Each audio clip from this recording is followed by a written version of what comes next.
Buat apa gunanya website kalau sekarang kita semuanya bisa pakai website orang lain? Kita mau bikin konten ya pakai TikTok, kita mau upload video pakai YouTube, jualan di Tokopedia atau Shopee. Buat apa kita bikin website? Itu jadi pertanyaan terbesar yang aku pikirin dari awal aku belajar programming buat web development sampai sekarang, atau lebih tepatnya beberapa menit sebelum aku bikin video ini.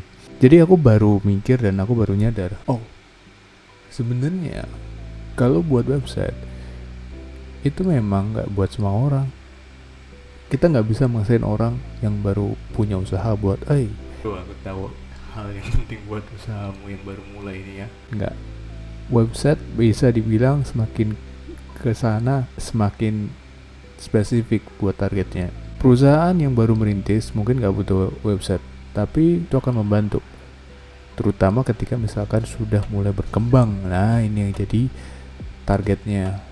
Buat perusahaan menengah yang sudah mulai stable, sudah mulai punya beberapa customer, dan mereka punya produk sendiri yang mau mereka pasarkan, itu jadi hal yang penting. Kasus contoh, misalkan kita mau beli peripheral, ya laptop atau mungkin apapun itu, gadget, berapa banyak orang yang lebih banyak ngabisin waktu di marketplace kayak Tokopedia, Shopee, dan sebagainya dibandingkan mereka lihat secara langsung di website brandnya.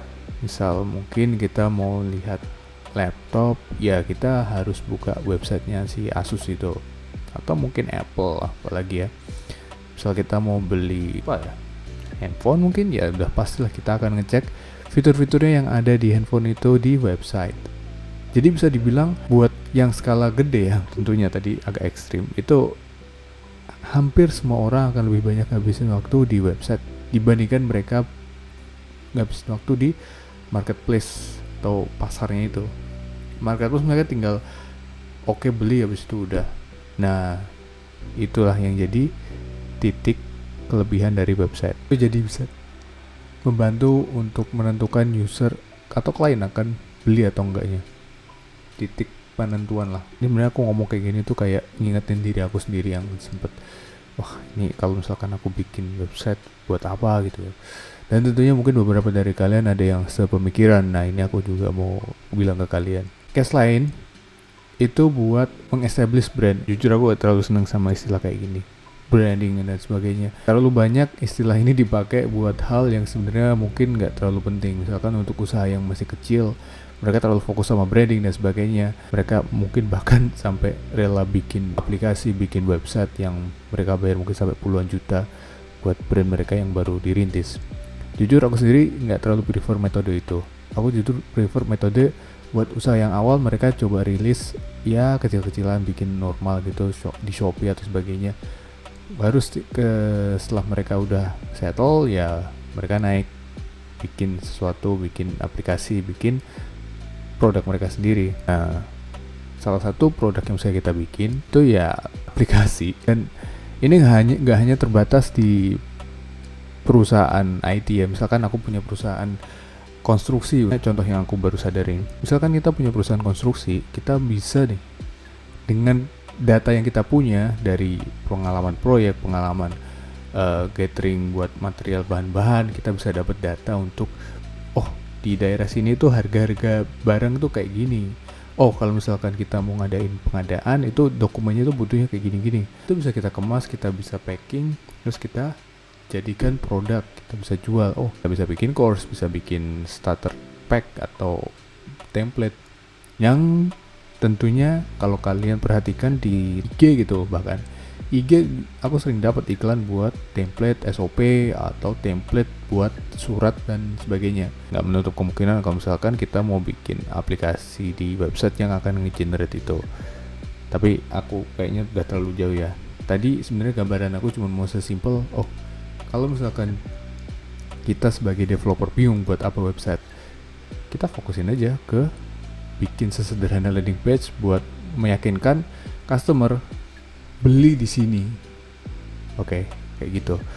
Kalau misalkan kita sebagai pemilik usaha masih belum yakin kenapa punya website, yaitu tadi, itu adalah jadi titik penentu kita buat beli sesuatu, penentu buat si customer itu buat beli apa enggak.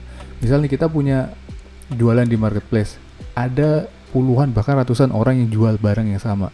Apa yang membedakan? Kita bisa ya punya foto yang lebih bagus, mungkin punya video, atau ya punya website yang akan mendeskripsikan detailnya itu, detail dari produknya. Jadi nggak perlu kita bikin aplikasi website yang ribet, rumit, ada home, ada ini. Bisa aja sesederhana satu halaman HTML ya, istilahnya satu halaman doang yang ngejelasin produknya ini apa, gunanya apa. Ya udah itu aja. Itu mau diposting dimanapun juga agak masalah, mau pasang di server gratisan pun juga bisa itu bahkan. Ya itu cuman gambaran aja. Jujur aku sebenarnya cuman mau ngingetin aja buat diri aku. Aku sih berharap, wah coba kalau aku tahu sadar sama ini beberapa tahun yang lalu waktu aku masih bingung, mungkin aku akan lebih jago buat bikin website karena aku udah yakin dari awal, atau mungkin aku udah punya website yang udah ngebantu orang-orang. Karena aku baru kali ini aku baru nyadar setelah aku nyoba ngebantu usaha dari bapak aku buat perusahaan jasa konstruksi. Oh, ini value dari ya website itu yang sesederhana itu, tinggal kita tepat gunain apa enggak ya. Itu aja sih aja. Jujur aku jarang bikin video panjang, aku lebih suka bikin short ya belakangan ini. Kalau kalian perhatiin, aku betulan bikin video panjang karena ini adalah hal yang pengen aku sampaikan dan aku harap bisa jadi pengingat buat aku buat sekarang dan kedepannya. Jadi kalau kalian nonton video kedepannya terus ada konten yang kok perasaan nih orang udah ngomong dah, ya berarti aku lupa di saat yang akan datang. Semoga nggak perlu sih. Semoga kedepannya aku bisa mungkin memperkuat poin-poin yang aku sampaikan ini lewat contoh-contoh lain. Gitu. That's it.